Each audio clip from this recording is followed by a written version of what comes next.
Previously, we talked about what matter is. Now we're going to show how to classify matter. We're going to use two different classification systems. The classification system that you use will depend upon how much of the matter is present.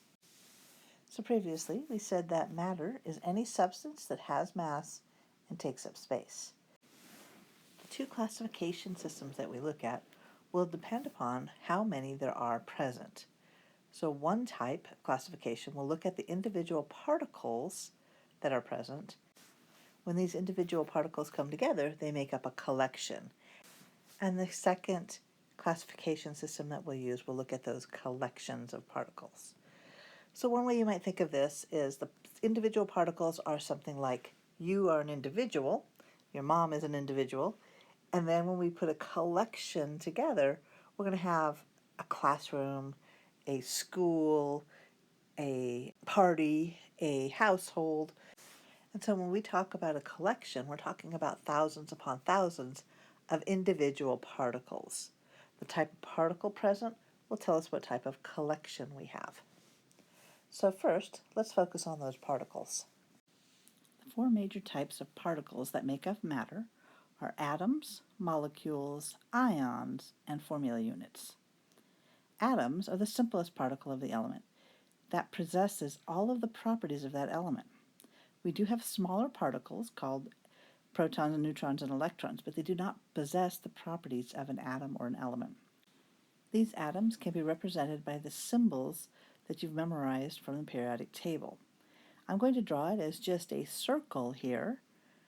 So if I wanted to say that I have gold, I would just have this circle, and sometimes I'd write the symbol AU inside to say that it's gold.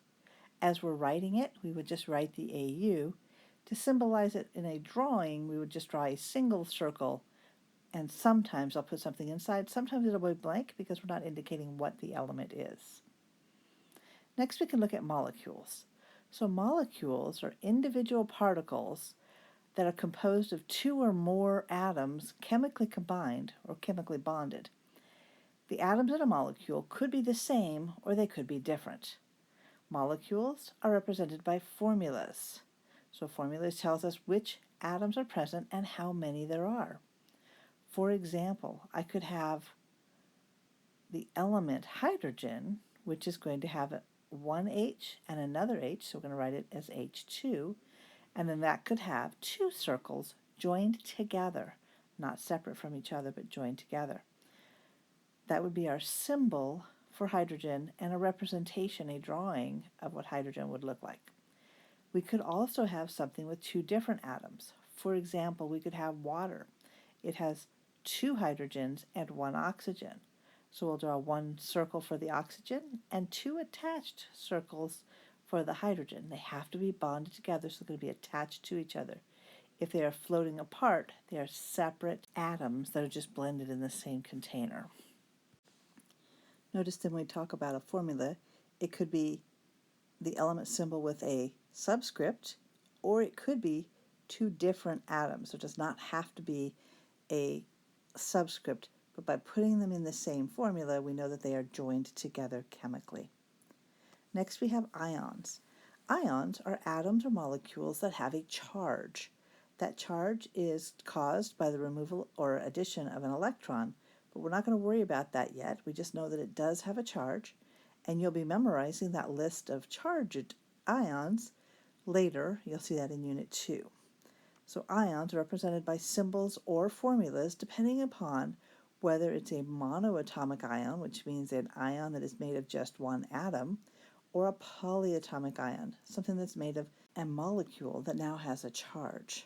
If it's a monoatomic ion, it'll have just a symbol with a charge on it, and that monoatomic ion would be symbolized by a circle with either a positive charge with a plus in it or a negative charge with a negative in it.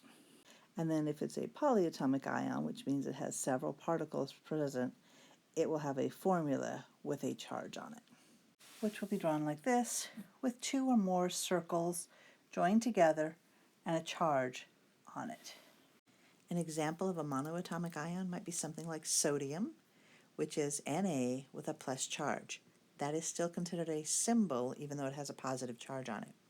We could also have a negatively charged one like chloride, which is Cl with a negative charge. Those are both symbols of monoatomic ions. On the other hand, we could have a polyatomic ion, which means it has more than one thing, and that is going to have a formula rather than a symbol because there's more than one type of atom present. For example, we could have sulfate, which has one sulfur and 4 oxygens with a 2 negative charge. So that would be the sulfate ion, which of course is represented by a formula.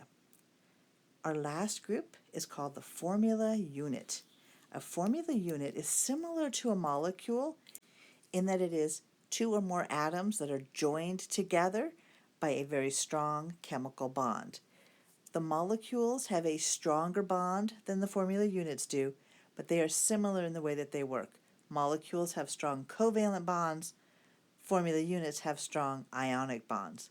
Covalent bonds are a little stronger, but not a lot stronger.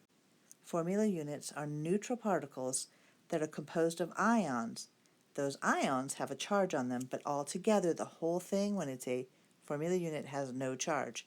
They're composed of ions which are chemically bonded. That means they're bonded together through an ionic bond because we have ions present.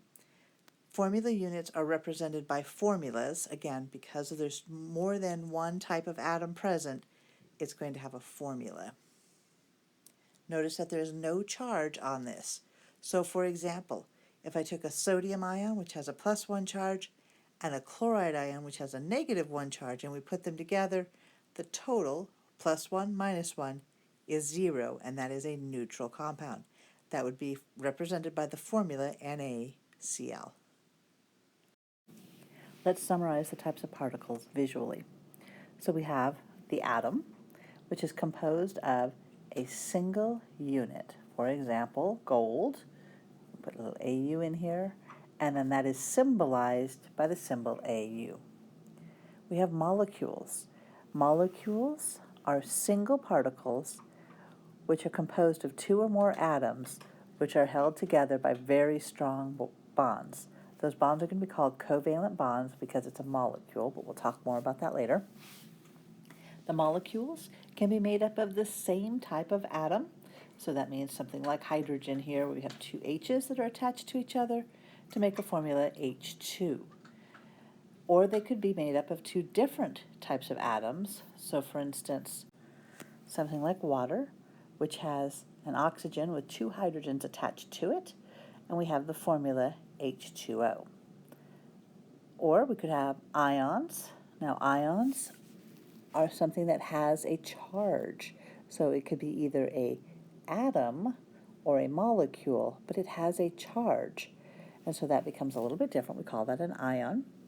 And so if it's an atom with a charge, we call it a monoatomic ion. And so that looks something like this. So we have sodium with a positive charge. Or we can have a polyatomic ion. Now that's a molecule with a charge, either positive or negative. So we might see something like hydroxide, which we have an O and an H joined together with a covalent bond, but they're charged. The whole thing has a charge, so it has a negative charge. So OH negative, and that's our formula. Notice that for the ions, even though they have a charge on them, they're called the same name with symbol or formula. It's a symbol if it's a single atom. It's a formula if there's more than one atom present. And our last grouping is the formula unit. I know this is not in your notes in this form. I want you to add this in because they are very similar, and we're going to talk about them in a similar way. I apologize, it's squished in here a little bit. Okay, so a formula unit. A formula unit is a neutral particle that is composed of 2 or more ions of opposite charge that are held together by very strong ionic bonds. So the difference between a molecule and a formula unit: a molecule is held together by covalent bonds. Again, we'll talk more about those later. And a formula unit is held together by ionic bonds. One of the key components of being a formula unit is that it must be neutral. That means that the positives have to equal the negatives so that the whole total charge is 0. We'll see that more again in Unit 2. So here's an example of a formula unit made up of monoatomic ions. Here I have sodium with a +1 charge and sulfide, which has a 2 negative charge. Again, we don't expect you to know those charges yet. They're going to be in Unit 2. If I look at that, I'll notice that there's a +1 and a 2 negative. I see that that doesn't match up the way I want it to, so I'm going to put another Na on there, so another sodium with a positive charge. Now the total pluses is 2, the total minuses is also 2. That means that this is a complete formula unit, and so we now have a formula unit. What is the formula for that? The formula is Na2S. Notice that when I write that formula, it no longer shows the charge. So originally each one was charged, and it was just the ion because it had a charge at the end. In this case, in the formula for Na2S, the total charge is 0, so we don't write a charge on the formula unit. We can also have a formula unit that has polyatomic ions. It's not really all that different. I'm just showing it so you can see what I mean. So this compound is going to have a polyatomic ion in it. It's going to have one monoatomic and a polyatomic ion also. So for example, we're going to have potassium with a +1 charge, and we're going to have phosphate, which has a 3 negative charge. So phosphate is p004. It's got 4 oxygens attached to a phosphorus, and the whole charge is -3. So how many potassiums do I need? Each potassium has a +1 charge to match up with a 3 negative charge. Well, yeah, I need a total of 3 potassiums. So we already have 1. We're going to add 2 more, and we get our total formula with 3 potassiums and 1 phosphate, the phosphate being p004. And that means that our formula is K3PO4. No charges showing. So you might now ask me, well, how do I know if something's a molecule or a formula unit? I'm not going to answer that for the moment. We're going to talk about that in Unit 2 when we talk about naming compounds and classifying the compounds. For the moment, just call everything a molecule, and we won't worry about the formula units for now. So on a quiz or exam, how would you know which one you have? One of the things we're going to look at is we're going to say if it's an atom, it will have a single symbol, and it will have no charge on it. If it's a molecule, it will have at least 2 different things, or possibly the same with a subscript. So it can be anything that has 2 or more atoms present would then be a molecule. But again, it has no charge. And finally, we have the ions, and the ions will be things with charges on them. They can be monoatomic or polyatomic, but they must show that charge to be an ion. So again, our 3 types of particles that we're going to use on this exam are the atom, which is a single unit with a single symbol. We have a molecule, which is a single unit composed of 2 or more atoms. Those atoms can be the same or different. And then we have the ion, which is a single particle, but it has a charge on it. And again, that can have 1 atom or multiple atoms. While these types of particles make up everything around us, we actually can't see them individually without very, very powerful microscopes. So instead, we're going to look at the collections of particles. Once we put a whole bunch of them together, now we can see them, and we're going to talk about how we classify those collections next. Now that we've identified the different types of particles, we can now make collections of those, a whole bunch of them put together. There are basically 2 types of collections. They are called pure and mixtures. In a pure substance, everything in the container will be exactly the same. With a mixture, the substances that are in the container are 2 different things just blended together. The vast majority of things we find in our world are probably mixtures, but it is, once in a while, we do see something pure, and we have a way of identifying that. Each of these categories can be cut into 2 more categories or subcategories. Under the pure substances, we can have either elements or compounds. Under the mixtures, there's 2 descriptions. One is a homogeneous mixture, and one is a heterogeneous mixture. Let's focus first on the pure substances. For the pure substances, we know that there are elements and compounds. Elements have everything in the container is exactly the same type of atom. So for instance, we might have gold, and we see that a whole bunch of circles with gold will all be the same. Or we could have a diatomic element. This is one with 2 atoms that are joined together.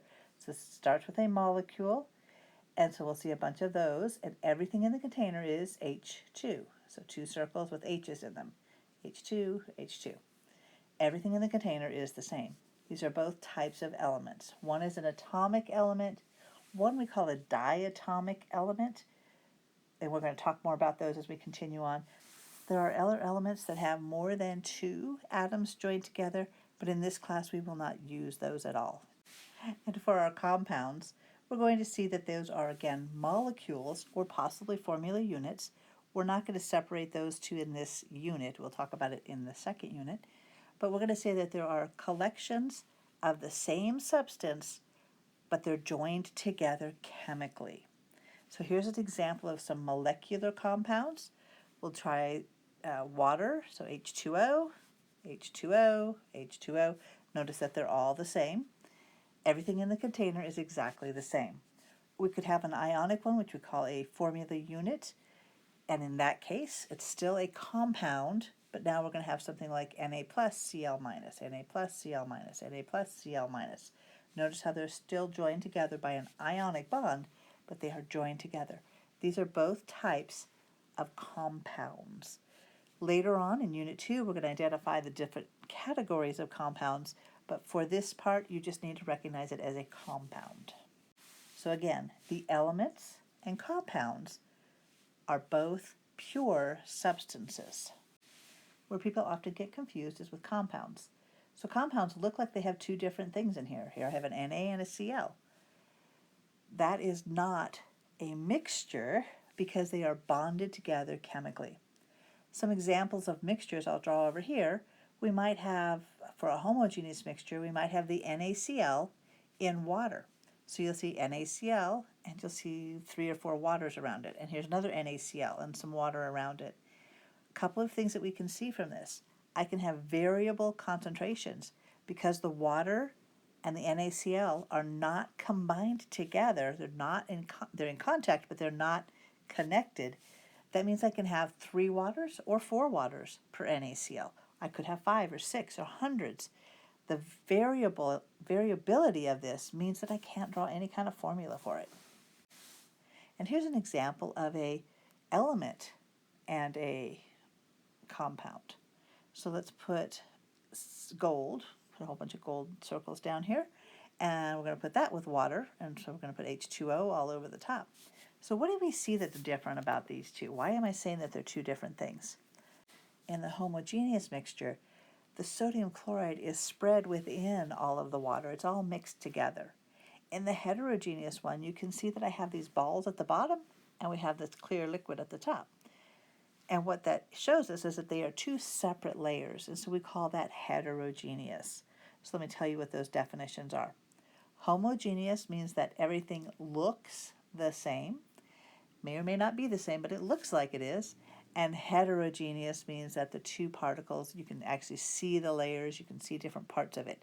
So you might say you can see the clouds in the sky. That's heterogeneous.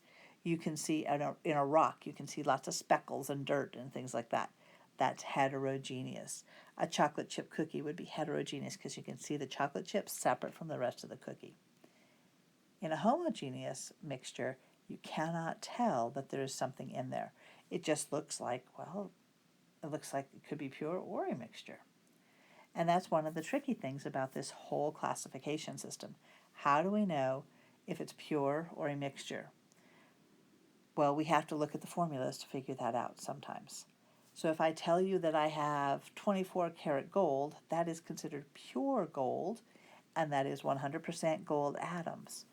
If, on the other hand, I say I have a gold nugget or some gold ore, that tells you that there's dirt and stuff combined with it. How do I make the difference? So how we're going to do it in this class is if I want to show you that it's pure, I'm going to write the symbol for it, Au. That tells me, hey, that's pure. If I don't want to say that, I'll just say, oh, this is gold, and I won't write the symbol, or I'll say it's gold ore or gold nugget or something like that, panning for gold. Any of those types of things are telling you that that's found, naturally occurring, and is probably not pure. Naturally, for the diatomic elements, I'll be writing a formula because there's 2 things joined together. So for instance, for this H2, a whole collection of them, I'm just going to write H with a subscript 2. Notice that these element symbols and formulas are always the same as the ones that you originally learned for the atom or the molecule of H2. It's exactly the same formula. So how do I know which one I'm talking about? You have to read it in context in the question. If I say how many atoms of gold are there, then we're talking about the atoms. But if I say how much gold is there, don't say the word atoms, then I'm talking about a collection of them. Now let's move on to the compounds. For the compounds, how do I identify it as a compound? Again, I'm going to write the formula for it. So for this one, when I want to write H2O, I write H2O. For the formula sodium chloride, I put NaCl. Notice that they don't always have to have subscripts, but I'm saying that they're together because I wrote the NaCl there. Now, how do I write a mixture? So this example, I have NaCl and water. And notice that I said the word and. That's exactly how we're going to identify that mixture. I'm going to put NaCl and H2O. That would tell me that it's a mixture. Or oftentimes I don't even write that. I just say, hey, this is salt water. Can you hear that there are two things there? There's salt and there's water. And then we're going to look at gold. Gold in water, again, we're going to write Au and H2O if I were to write out the symbols and formulas. But there's that and symbol to tell me that it's a mixture. How do I know if it's homogeneous or heterogeneous? Well, since this is by looks, you just look at it and make that decision. Let's focus first on the pure substances. For the pure substances, we know that there are elements and compounds. Elements have everything in the container is exactly the same type of atom.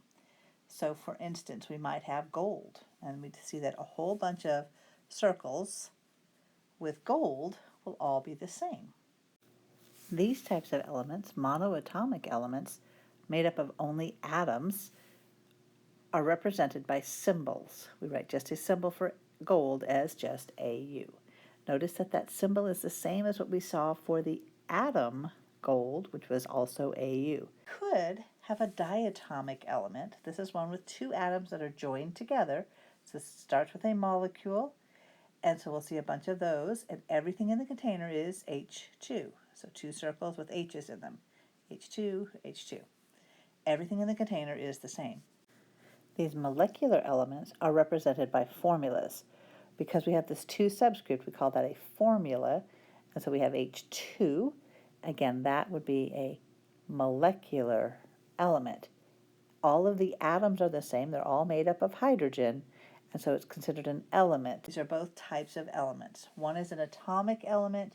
One we call a diatomic element, and we're going to talk more about those as we continue on. There are other elements that have more than 2 atoms joined together, but in this class we will not use those at all. And for our compounds, we're going to see that those are, again, molecules or possibly formula units. We're not going to separate those two in this unit. We'll talk about it in the second unit. But we're going to say that there are collections of the same substance, but they're joined together chemically. So here's an example of some molecular compounds. We'll try water, so H2O, H2O, H2O. Notice that they're all the same. Everything in the container is exactly the same. We could have an ionic one, which we call a formula unit, and in that case, it's still a compound, but now we're going to have something like Na plus Cl minus, Na plus Cl minus, Na plus Cl minus. Notice how they're still joined together by an ionic bond, but they are joined together. These are both types of compounds. Later on in Unit 2, we're going to identify the different categories of compounds, but for this part, you just need to recognize it as a compound. These compounds are represented by formulas. For example, for water, we would have H2O. Formulas do not have to have subscripts in them. In the case of sodium chloride, we have Na and Cl. So again, the elements and compounds are both pure substances. Where people often get confused is with compounds. So compounds look like they have 2 different things in here. Here I have an Na and a Cl. That is not a mixture because they are bonded together chemically. To represent this visually, we can see that if there's just atoms present, then that would be considered an element. Now, if there's molecules present, it could be an element or it could be a compound. So what's the difference? The difference is if the two atoms that are present in the molecule are the same, we call that an element because everything has the same type of atom present. On the other hand, if it has two different types of atoms, in this case we're showing two hydrogens and an oxygen, then that would be a compound because there's more than one kind of atom present. So atoms, if it's just atoms, it's always elements. If it's a molecule, it could be an element or a compound, dependent upon what type of atoms are present. If they're all the same, we call it an element. If there's more than one type of atom present, it is a compound. These, again, are not mixtures. We'll be talking about mixtures later. Before we move on, let's talk about these molecules that are elements. Those are known as our diatomic elements. There are 7 diatomic elements, and we'll need to memorize those. You'll see them in the next few units, so I want you to memorize which ones are the diatomic elements. Most of the elements on the periodic table come as individual atoms when they're in their collections, but these ones, these 7, are always found as diatomic elements. So what are the 7 diatomic elements? Again, these 7 diatomic elements exist as diatomic molecules in nature. Whenever you find the element, it's always going to be found as a pair. It's never going to be as an atom. Because of this, we want you to memorize these 7 elements in their formula form, or as they're known. So we have hydrogen, nitrogen, oxygen, fluorine, chlorine, bromine, and iodine. Those are the 7 diatomic elements. You need to memorize them. I'm going to go ahead and write their formulas. So for hydrogen, we'll have H2, nitrogen will be N2, oxygen will be O2, fluorine, F2, chlorine, Cl2, bromine, Br2, and iodine, I2. How do you memorize these? Well, every class has their way of doing it. I'll tell you, one of my classes, they came up with a mnemonic, which is a memory tool, and theirs was, have no fear of ice-cold beer. Okay, that's a little bit weird, but it worked for them. Everybody comes up with different ones. I have a personal favorite way of memorizing which ones are the diatomic elements, and that is to remember that there are 7 of them. And that 7 is going to help me remember which ones are diatomic, because I'm going to use my periodic table to figure this out. You see here where it says number 7? Number 7 is our nitrogen. So 7, and now we're going to go all the way over to column 7. So group 7, which is our halogens, and we're going to go down that column. So we're going to have nitrogen, oxygen, fluorine, chlorine, bromine, and iodine. That is 6 of our 7 because we only have a corner here. But notice how it makes that number 7. That helps me to remember that I'm going the right way. There's one oddball one, and there's always an oddball in the group. In our case, that's going to be hydrogen. Notice that hydrogen is always kind of a weird thing. Remember, it's over here. It's a nonmetal, but it's on the metal side. So hydrogen is kind of an oddball. We'll have to just remember that hydrogen is that 7th one. So that's my favorite way to memorize the 7 diatomic elements. And you'll always have a periodic table on the exam, so it's not like you have to remember what the periodic table looks like. You'll be given a periodic table in each question so that you'll hopefully remember which ones are the diatomic elements. So far, we've talked about our pure substances. Now let's talk about those mixtures. Mixtures are clearly impure. That means they're not pure. And so when we look at mixtures, we actually can classify it into 2 subsets. Mixtures are a blend of 2 things. One of the types can be blended very well to the point that we can't see any separation, and we call that homogeneous. So those are homogeneous mixtures. On the other hand, sometimes we have blended things that you can actually see different parts. Those would be going to be called heterogeneous mixtures. For a homogeneous mixture, we might have the NaCl in water. So you'll see NaCl, and you'll see 3 or 4 waters around it. And here's another NaCl and some water around it. A couple of things that we can see from this. I can have variable concentrations because the water and the NaCl are not combined together. They're in contact, but they're not connected. That means I can have 3 waters or 4 waters per NaCl. I could have 5 or 6 or hundreds.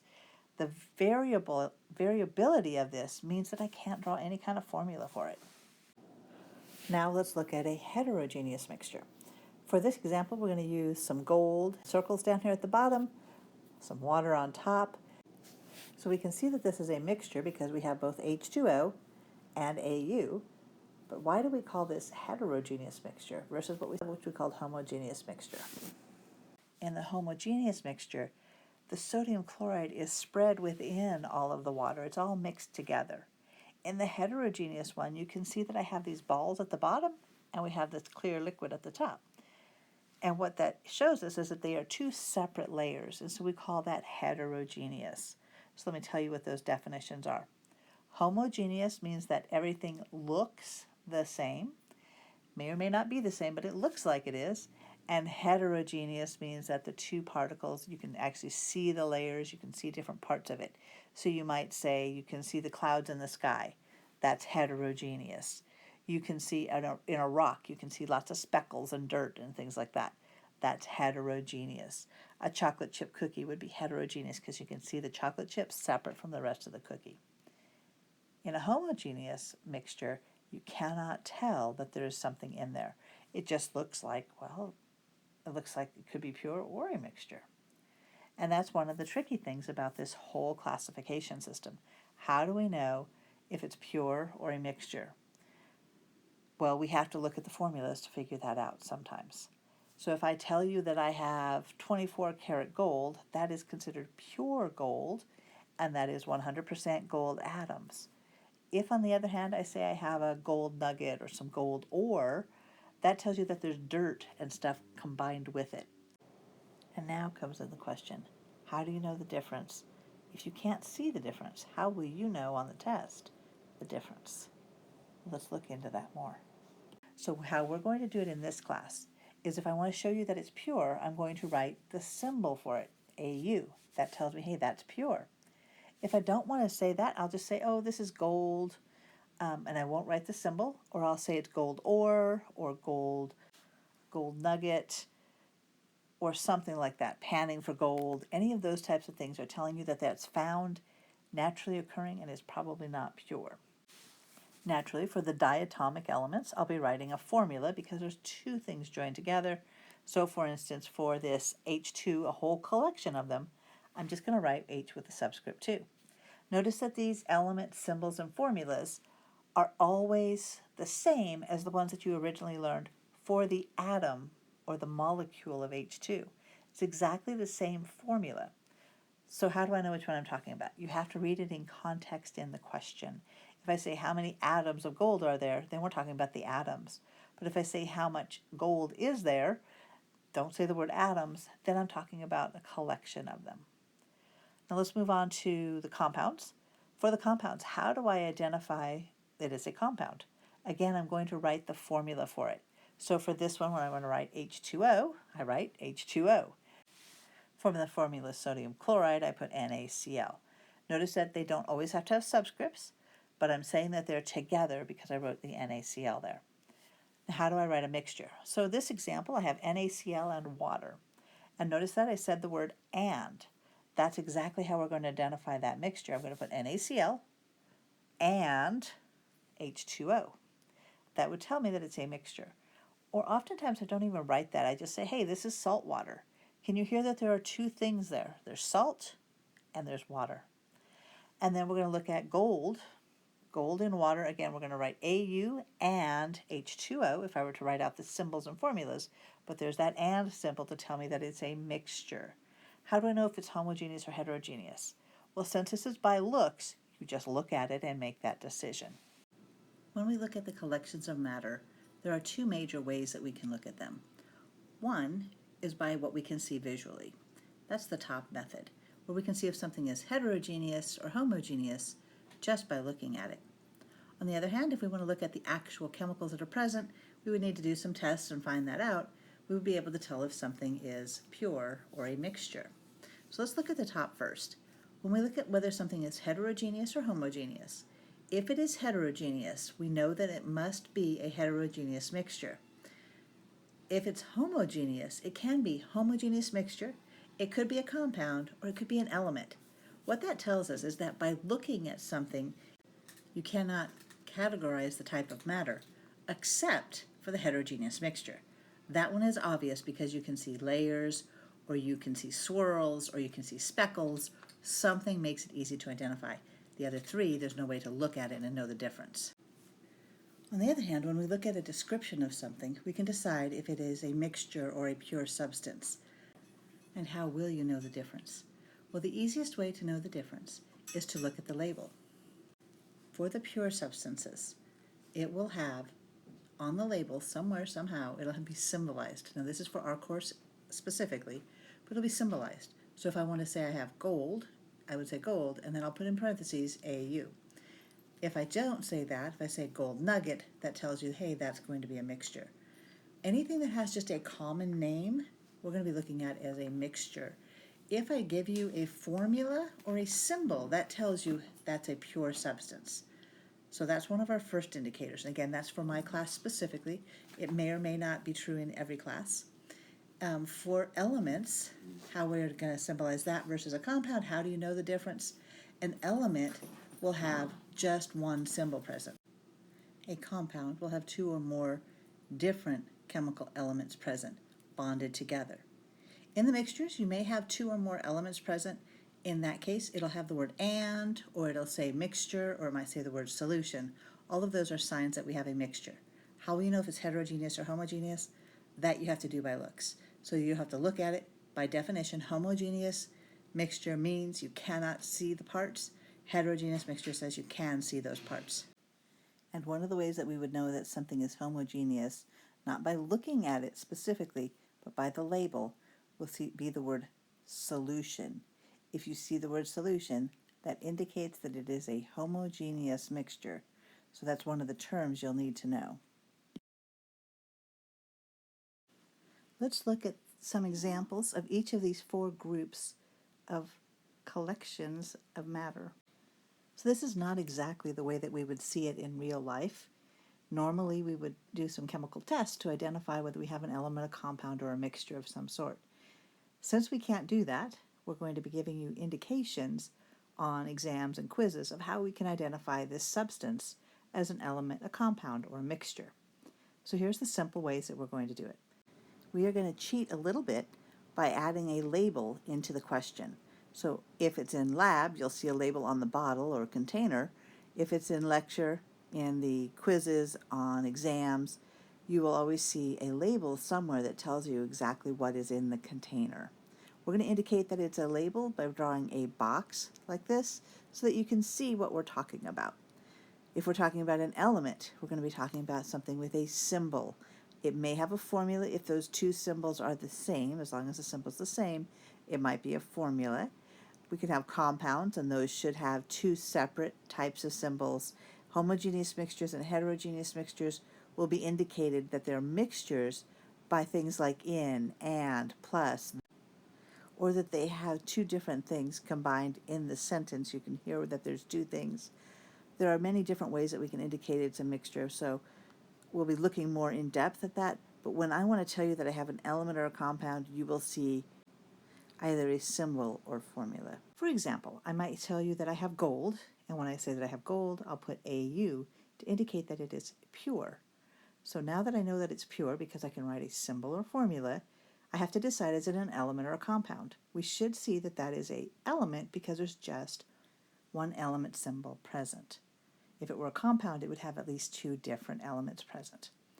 So now let's try another one. Say I had copper, that would be Cu. I would have iron, I would have Fe. Sulfur, I would have S.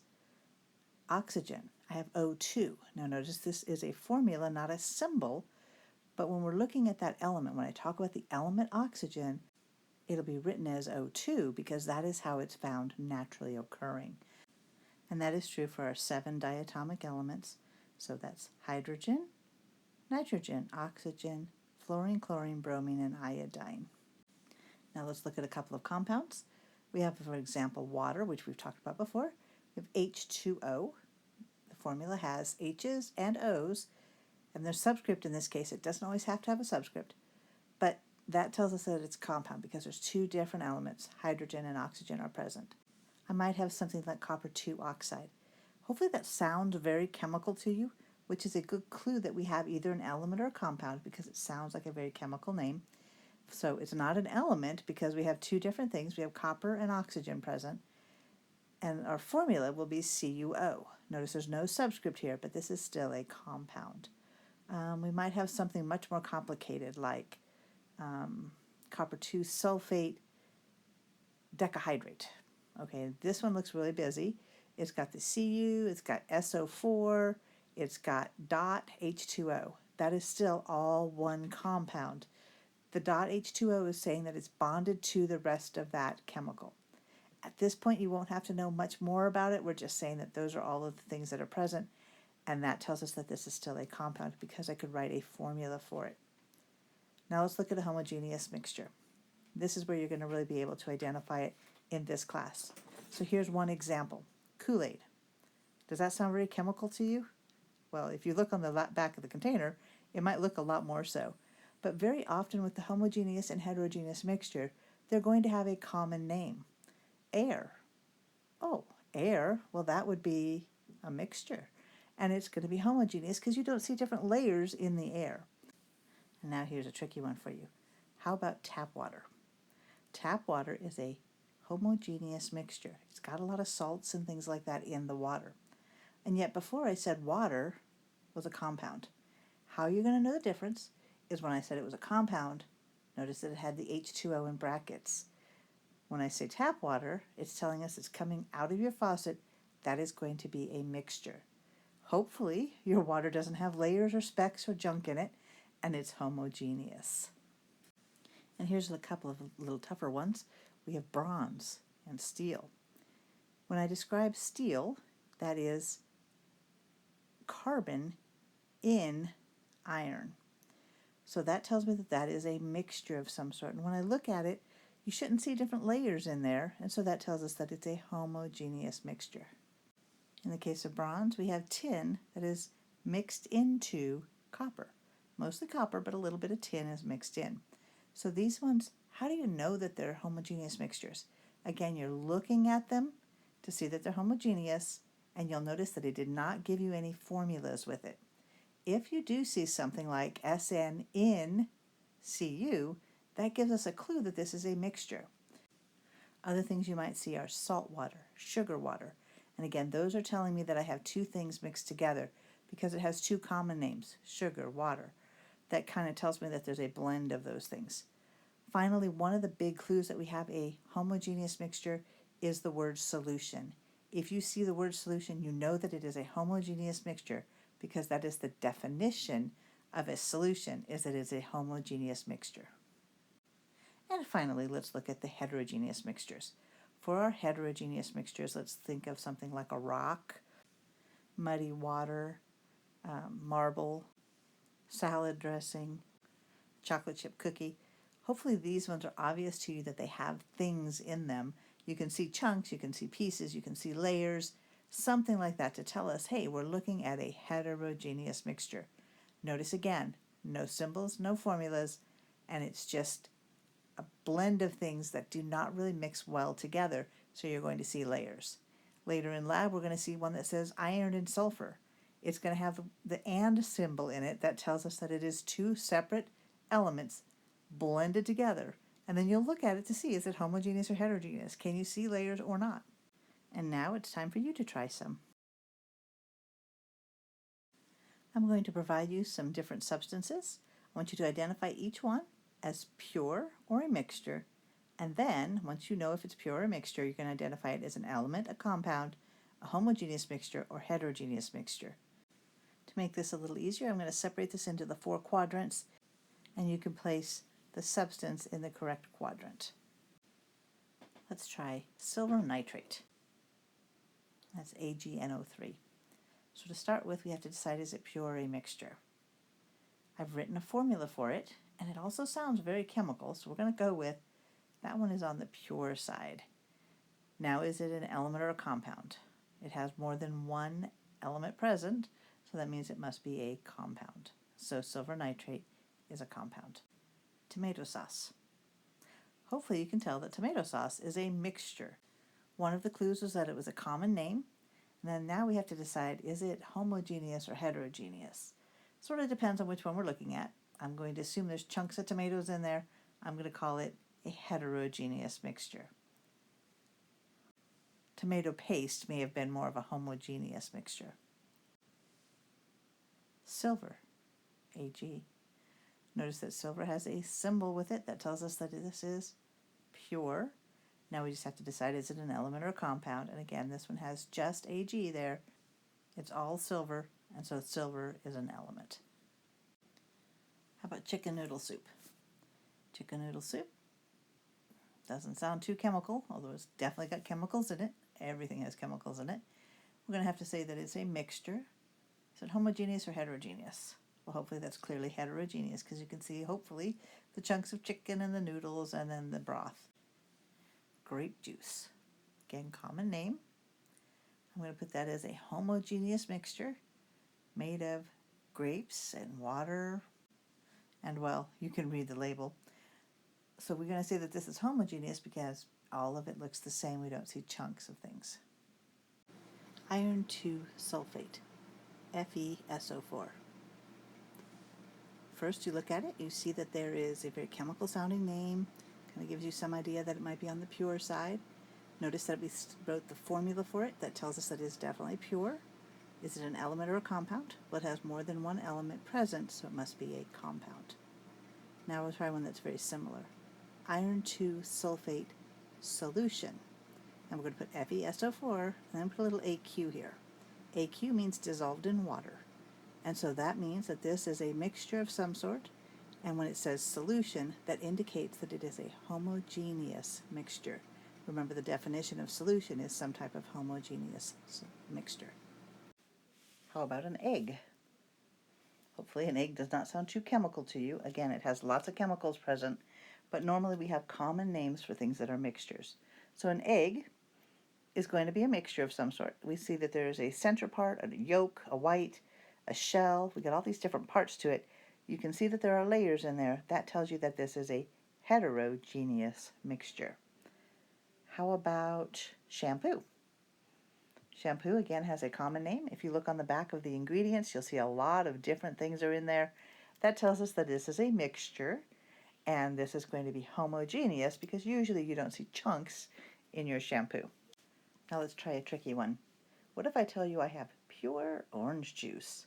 Is that pure or a mixture? Hopefully you picked it. It's a mixture. Again, we have a common name. There's no formula for it. Possibly a recipe if you were to say use orange juice from concentrate, but it does come from an orange, and it is a whole mixture of different things that create an orange. Is it homogeneous or heterogeneous? That's a little tricky too. It depends if we're talking about orange juice with or without pulp. With pulp, it's going to be heterogeneous because you can see the chunks of the pulp in there. On the other hand, it would be homogeneous mixture if it has no pulp, because now it's going to look the same throughout. And now I have another one similar to it. Pure mountain air. Pure mountain air. Pure or a mixture? Well, hopefully you hear again that it's a common name. Even though it says pure, this is a mixture. When they talk about pure in normal everyday parlance, not in science, they're usually talking about it's all one source rather than one chemical. So, pure air is a mixture mostly of nitrogen. It also has oxygen and a bunch of other little gases in there, but mostly nitrogen. Is it homogeneous or heterogeneous? Now this is a little bit tricky. When I say air, we're looking at the air right in front of your face, and I would say that that is a homogeneous mixture. On the other hand, if I said it was a cloudy sky, you might say it was heterogeneous because there's puffy white clouds in the sky, and you can see those layers. What about a smoggy day? Same thing. That should look heterogeneous because you can see the layer of smog. I'm going to give you a couple more tricky ones. Let's say I say water. If I say water, H2O, that tells you that it is pure and a compound. If I just say tap water or just say water, then that would be a homogeneous mixture. If I say the ocean, which is mostly water but has lots of other things in it, and you can see little chunks floating around, that would be a heterogeneous mixture. So as you can see, it depends on what is provided. If I provide a symbol, it's an element. If I provide a formula, it's a compound. If I don't give you a symbol or a formula, then it's probably a mixture. Is it homogeneous or heterogeneous? Just like with the air versus the sky, it depends on how you're looking at it. If you're looking at a glass of tap water, it should look homogeneous. On the other hand, if you're looking at the whole ocean or a lake, you should see layers, dirt, things like that, and that would be a heterogeneous mixture because we're looking at the whole lake or the whole ocean as a whole. And so we see a difference between homogeneous and heterogeneous. Again, read the questions carefully. And the next three are some that also trick people, so I'm going to mention them specifically so you can know the answers to them. One is table sugar, and when I say table sugar and then I say C12H22O11, that tells you something. What you're hearing there, it has a common name, so you might have thought mixture, but then I gave you a formula. As soon as you see that formula, that tells you that it is pure. Is that an element or a compound? Well, there's several different elements present, so that must be a compound. The next one is table salt. Table salt doesn't really say anything. I would have said, hey, that's a mixture, and it really probably is. It's a homogeneous mixture because most table salt has iodine in it, but normally when people say salt, they think, oh, that is sodium chloride.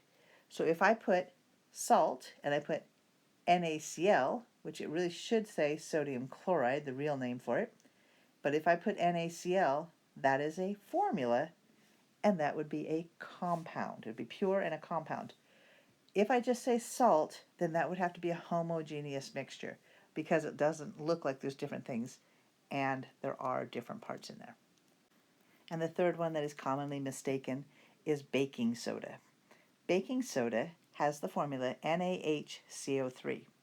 So if I put baking soda on my exams and my quizzes, I will put baking soda, parentheses, NaHCO3, which is also known as sodium bicarbonate. As soon as you see that formula, you know that it is pure and that it is a compound. What about baking powder?